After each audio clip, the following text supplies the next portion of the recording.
you an empath?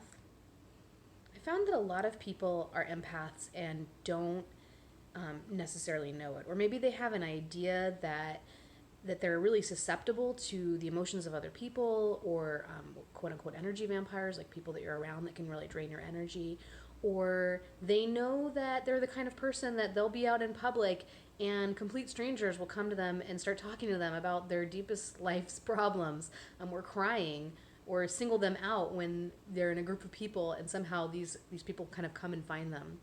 And for a long time, I felt that I was a victim of being an empath, that it was a curse and not a blessing.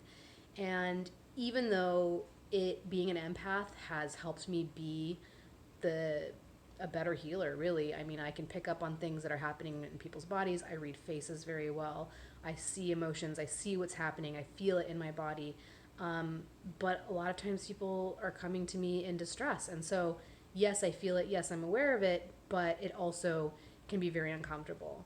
Now, in a healing setting or a setting where I am signing up for that, I can kind of control it and say, like, okay, this is the amount of information that I want, and I have an intention. But what was happening is that I would go out into the world and I would become sort of overwhelmed by other people's emotions.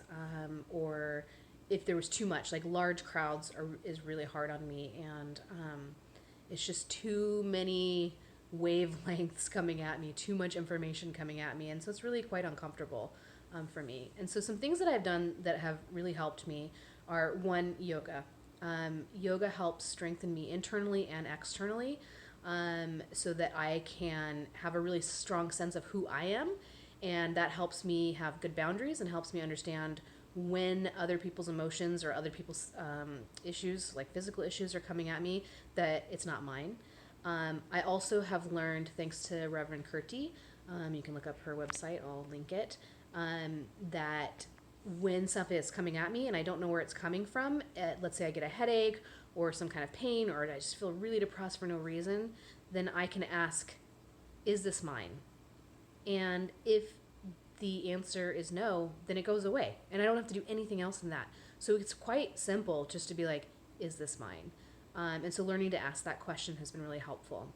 Another thing that I've learned to do from Alex S. Morgan, who's an awesome sex worker, sex educator, in the Bay Area here, they taught me to kind of like radio frequency the frequencies that I want to get. So when I go out into public, I set my frequency to want to feel joy or nothing, to be neutral. But I don't want to feel things like anger. So when people are fighting out on the streets, I don't want to feel that. I can observe it, I can notice it, but I don't want to feel it in my body because it's very uncomfortable for me. So I turn my little radio knobs to being like, okay, this is my intention. I'm going out, and I only want things that are going to be good for me. And it can be as broad as that, but you can be more specific than that. Practicing power poses, standing with your arms up, putting your arms behind your head. You can look up power poses. There's a whole TED Talk about that. You can do those daily. Other things like sex. Sex is great. As an empath, I tend to pick up a lot of other people's crap, even though I don't want to, and I've been pretty good about it, but it still happens. And sex and orgasm really helps clear out that crap out of my body. So that, I think, can work for a lot of people as well. And then, when just not letting myself get run down, the more run down I get, the more susceptible I am. And then also just really honoring that I am sensitive. And this has been a really long process for me, to like admit that I'm as sensitive as I am. I really didn't like that. I didn't like that feeling of vulnerability. I just want to be like, no, I can handle anything. Like, I'm choosing to go into this place with like 50 people and it's fine. But actually it's not fine. So going into a place like, for instance, I went to a Tantra festival in 2017, and there were people that were doing really a lot of physical movement and processing of really deep shit, and just screaming and letting it all out, and it was great for them, but I thought I was going to go insane. I felt like if I stayed in that room, that I was going to have to be taken out in a straitjacket.